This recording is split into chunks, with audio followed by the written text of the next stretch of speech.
네, 교회 제 사무실이 따로 있어요. 교회 사무실이 제 집무실이 따로 있는데 아침에 딱 출근을 하면 책상 위에 우편물들이 이렇게 쌓여 있습니다. 1차적으로는 사무실에서 그 우편물을 다 점검하고 담임 목사 방에 가야 할 우편물만 따로 제 방에 딱 쌓아놓는데 그 양이 꽤 돼요. 그 우편물 중에 한 달에 한두 번 정도는 그리 썩 유쾌하지 않는 편지들이 옵니다. 어디서 오냐면 감옥에서 오는 편지. 우리말로 하면 교도소죠. 교도소에서 한두 통의 편지가 한 달에 한두 번씩은 꼭 와요. 그렇다고 제가 아는 사람이 교도소에 있는 것도 아니고 제 가족 중에 누가 잘못해서 잡혀 들어가 있는 것도 아닌데 잘 안 들려요? 네. 집에서도 잔소리 듣고 왔는데 마이크 꼭 대고 하라고. 네. 교도소에서 오는 편지들을 딱 펼쳐서 읽으면 첫 번째 똑같은 게 있어요. 글씨를 되게 못 써요. 글씨가 좀 예쁘고 반듯해야 읽고 싶은 생각이 드는데 진짜 글씨가 엉망입니다. 그리고 두 번째, 굉장히 많은 양을 써요. 그냥 한 장으로 쓰면 될 걸 교도소에 오는 편지들은 보통 두세 장이 돼 있어요. 내용은 뭘까요? 교도소에서 목사에게 편지를 보낼 때 그 내용이 뭐냐면 돈 달라는 거예요, 결론. 돈 달라는 거. 첫 번째는 인사로 시작하고요.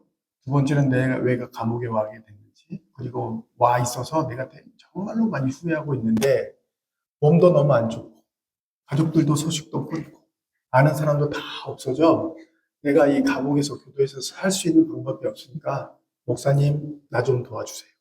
그리고 자기 계좌번호 넣고요. 거기다 영치금이라고 하죠. 얼마만 보내주세요 하는 편지가 다입니다. 근데 그걸 한 장으로 써도 되는데 세 장 정도를 써서 늘 보내요. 그럼 교회가 우리도 부서가 여러 가지가 있어서 교회가 그럼 이제 사회부로 보내요. 제가 이것 좀 처리해 달라고 이제 사회부 장로님께 보내면 사회부 장로님이 이제 영치금을 보내주죠. 돈을 보내주면 그 다음 달에는 편지가 더 많이 와요. 감옥에 소문이 나는 거죠. 야, 이 교회 편지 보냈더니 돈 보내주더라 하면 너도 나도 이제 편지가 쏟아집니다.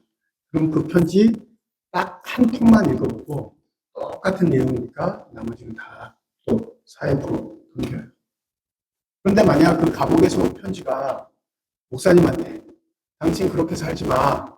그러다가 큰일 나. 당신 이렇게 살아야 돼. 라는 내용이라면 그 편지를 찢어서 버릴까요? 마음에 간직할까요? 네? 마음에 간직해요? 야, 너나 잘 살아. 이러겠죠.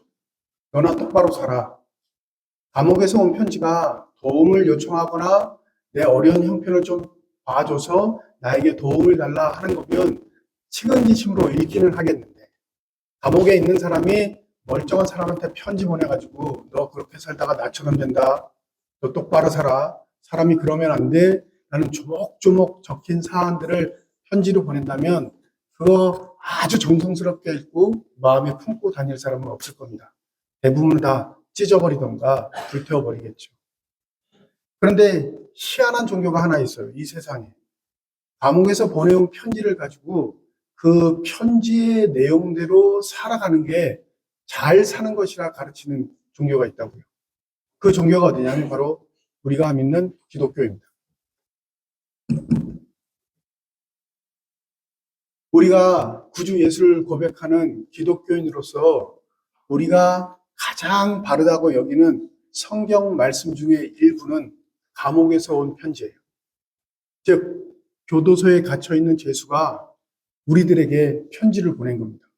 그런데 돈 달라고 편지 보낸 거 아니고요. 나 어렵다고 편지 보낸 거 아니고, 나 아프다고 편지 보낸 게 아니고, 너희들 이렇게 살아야 해. 라고 조언을 주기 위해서 온 편지. 그게 오늘 골로새서입니다. 예수를 만나 예수님의 전도자, 예수님을 사랑하는 사람이 됐던 바울은 감옥에 갇혔을 때 몇 통의 편지를 씁니다. 그게 옥중서신이라고 해서 우리에게 지금 성경으로 남아 있습니다. 이 골로새서는 특별히 본인이 감옥에 갇혀 있을 때 예수를 믿는 사람이 어떤 성품을 가지고 살아야 진짜 예수 믿는 사람인지를 알게 해주는 아주 중요한 편지입니다. 한번 제가 12절과 13절, 우리 성경을 번역할 때 이게 편지인데 편지처럼 번역하지 않았어요. 그러니까 전혀 편지처럼 느껴지지 않아서 새로 번역된 성경이 나왔는데 한번 첫 단락만 제가 여러분에게 읽어드릴게요. 여러분은 하나님이 선택하신 거룩하신 사람, 사랑받는 사람답게 이런 것들로 옷 입으십시오. 가엾게 여기는 마음, 애처롭게 여기는 마음, 다정함, 친절함, 완전히 낮은 자세, 온유함, 참을성을 지니십시오. 서로 참아주십시오. 여러분끼리 서로 용서의 은혜를 베풀어 주십시오. 누군가 누구에게 불평거리가 있더라도 그렇게 하십시오. 주님도 여러분에게 용서의 은혜를 베풀어 주셨듯이 여러분 자신들도 그렇게 하십시오. 감옥에 갇혀있는 죄수가 멀쩡하게 잘 살고 있는 사람들에게 당부의 말이 아니라 이건 거의 훈계조로 편지를 보냅니다. 이런 옷을 입고 살아야 합니다. 우리 삶의 과정에 성품을 배울 수 있는 기회가 많을 것 같지만 여러분 그 성품도 사회에 나가면 실력으로 인정받습니다. 조심스럽긴 한데 넷플릭스 드라마 중에 최근에 가장 많이 사람들 입에 오르내리는 게 은중과 상현이라는 드라마예요. 이게 몇 세 이상 볼 수 있는지 제가 아직 확인을 못 해봤는데 두 여자친구가 학창 시절부터 성인이 될 때까지 두 사람의 관계를 드라마 형식으로 그려낸 작품입니다. 근데 아주 까다롭다는, 굉장히 늘 독설로 영화를 평론한다는 대부분의 사람들도 이 드라마는 극찬합니다. 뿐만 아니라 드라마의 제목도 상식적이지가 않아요. 그냥 두 친구의 이름이 드라마의 제목. 한 친구는 월등합니다.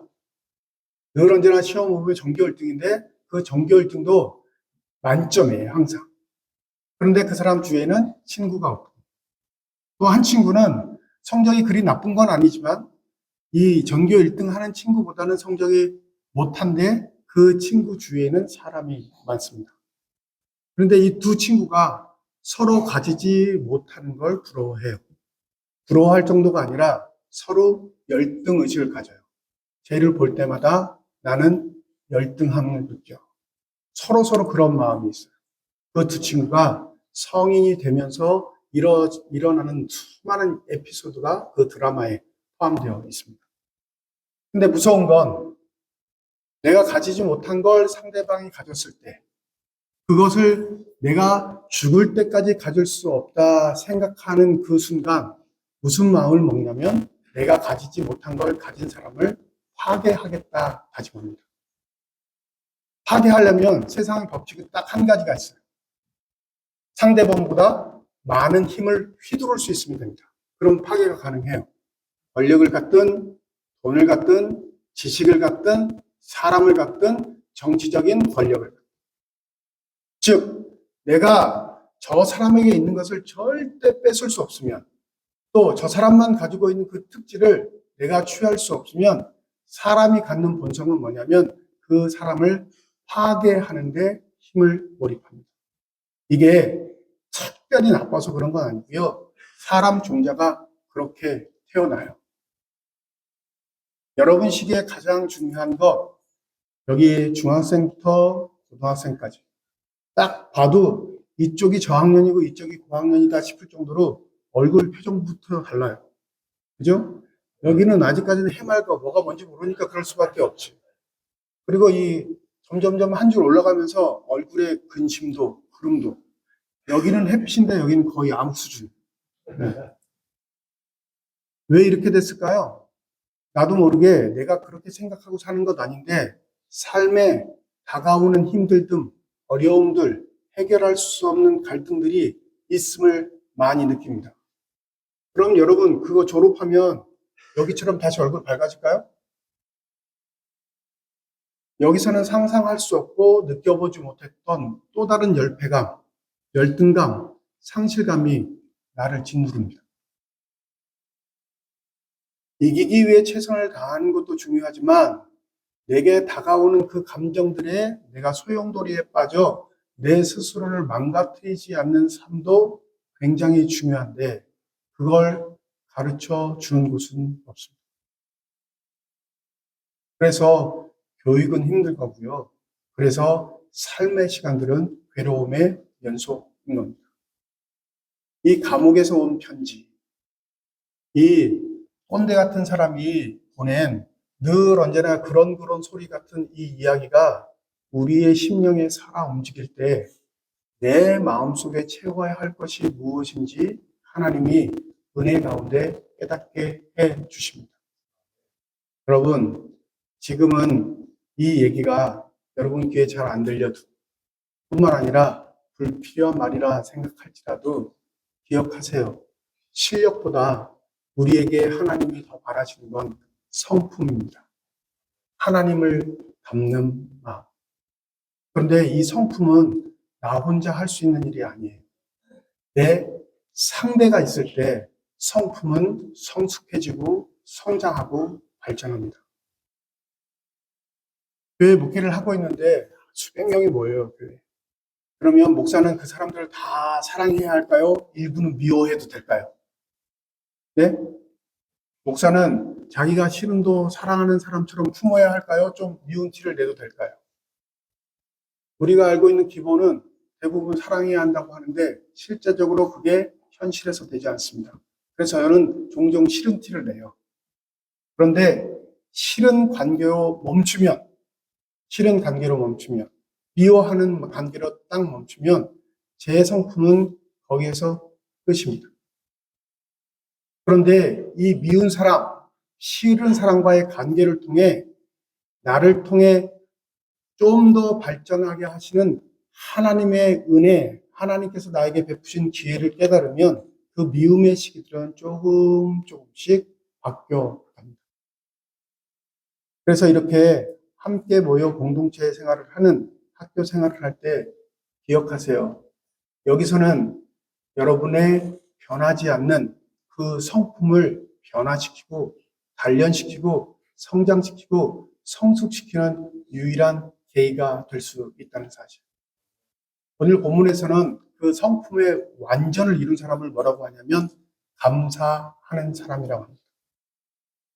누군가에게 영향력을 끼칠 수 있는 것, 누군가에게 감동을 줄 수 있는 것, 누군가의 마음을 내 것으로 삼을 수 있는 것, 나와 다르더라도 그 사람의 삶을 진정으로 칭찬해주고 존중해줄 수 있는 그 완벽한 상태의 사람은 바울은 뭐라고 하냐면 감사하는 사람입니다 라고 하네요.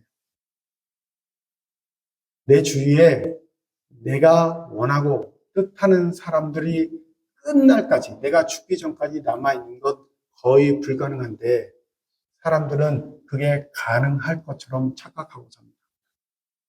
서로 싫어하는 사람 있죠? 미워하는 사람이 있습니다. 또 재수없는 인간들도 있고요, 솔직히. 같이 지내다 보면. 저건 왜 이 땅에 태어나서 날 이렇게 괴롭게 하지? 라고 마음속에 아주 흑심을 품고 살 수밖에 없는 환경에 처한 친구들도 분명히 있을 겁니다. 그런데 기억하세요. 거기서 멈추면 나도 멈추는 겁니다. 거기서 내 시간을 딱 정리하고 더 이상 상종하지 않을 때 나의 발전도 딱 멈춥니다. 내가 좋아하는 성품도 있지만 싫어하는 성품도 물론 있고 그 모든 것들이 내 성품을, 내 인격을, 내 삶의 모양을 더욱더 풍성하고 아름답게 가꾸어 간다는 사실.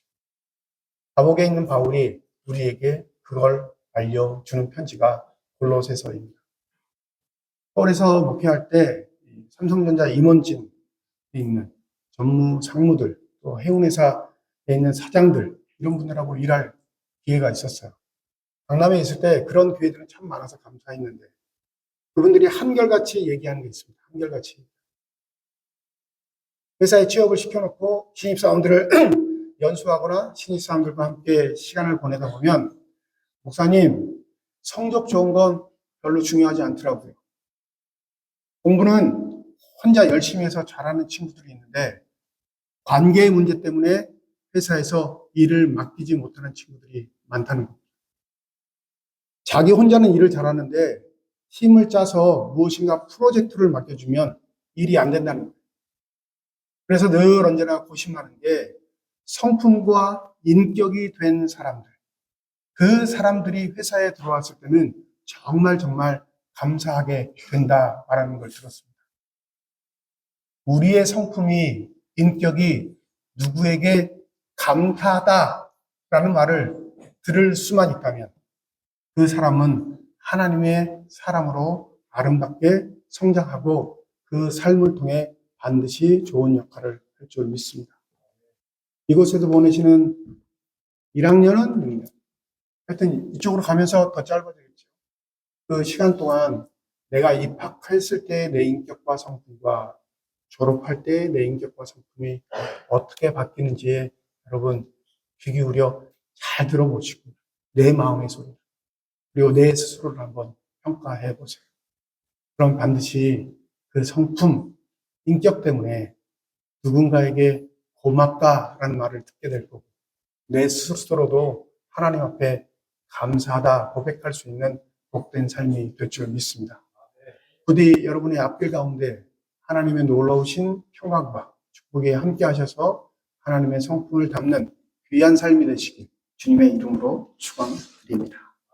기도하겠습니다.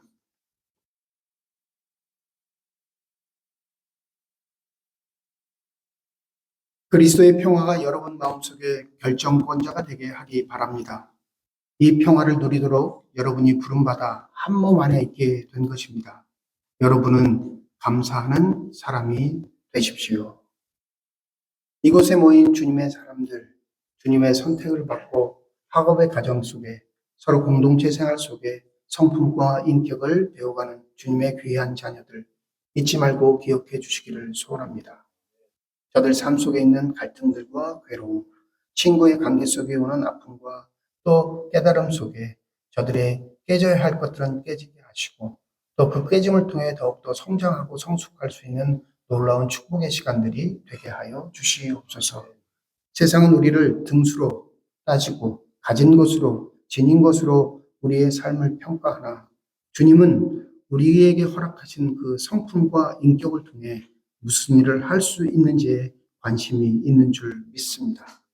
부디 우리 이 자리에 모인 주님의 사람들 단 한 사람도 낙오하지 않고 하나님의 나라에 이를 수 있을 뿐만 아니라 그 하나님의 나라에 이르기 전에 하나님의 사람들로 아름답고 복되게 많은 사람들에게 선한 영향력을 끼치며 살아갈 수 있는 귀한 삶이 되게 하여 주시옵소서.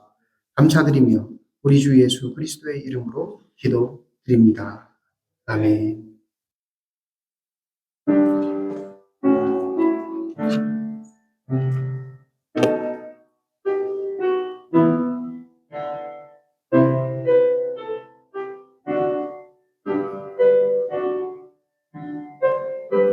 축복 기도하겠습니다. 이제는 우리 주 예수 그리스도의 은혜와 하나님의 사랑과 성령님의 내주 교통인도 역사 충만하시니 이 자리에 모인 주님의 사랑하는 자녀들 이들의 앞길과 계획과 미래 위에 이제로부터 영원토록 함께 하시기를 간절히 축원하옵나이다. 아멘.